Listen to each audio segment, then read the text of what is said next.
ألو يا موطن العربي، من الأدنى إلى الأعلى، ألم تعلم؟ ألم تسمع؟ ألم تسمع بما قد حل بغزة والأقصى؟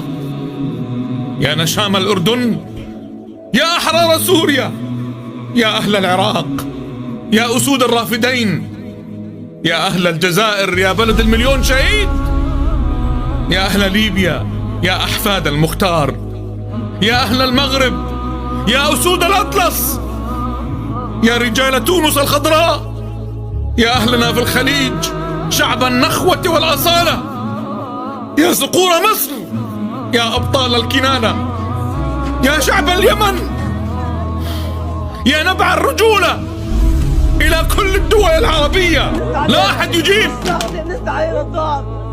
يا من نشدناكم يا أهل الإسلام والرحم والعروبة، أفيقوا، دموعي تشق الخد من شدة الأسى، وعيني جفاها النوم، والبال ما صفى،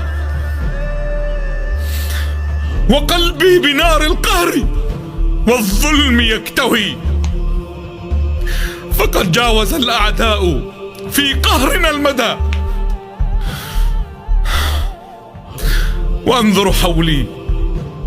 وأنظر حولي فأرى الحال مؤسفا، لمن ضيعوا أمجادنا كلها سدى. اللي بيصل للناس قاعد تموتنا وبس، واللي عملناه احنا في دولة. فأسأل نفسي وهي لا تجيبني، متى يستفيق العرب من سكرهم؟ متى؟ عملنا 4-5 شهداء. مداك يا فلسطين. ظللنا قرونا نملك الأرض كلها ونمتلك الشرق العظيم وما حواه. الحمد لله رب العالمين. ودانت لنا طوعا وكرها ملوكها، وصرنا نساق اليوم من أرذل الورى. فمن لي بجيش مثل جيش أسامة، أذيق به أعداءنا الذل والردى. أنا بحكي على مربع فيه 400 جثث قصف، دمر يا شباب دمر. ومن لي بسيف مثل سيف ابن طالب، أدق به في الحال أدمغة العدا.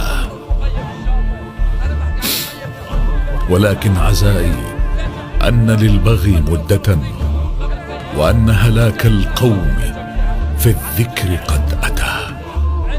أفيقوا، أفيقوا بني الإسلام، هبوا حمية لأرض إليها سيد الناس قد سرى. أفيقوا، أفيقوا يا عرب، أفيقوا يا مسلمين، غزة تستباح، أفيقوا من سكرتكم. ويتسكر الباب لما الأخلاء ينكروا من الماضي ما طاب.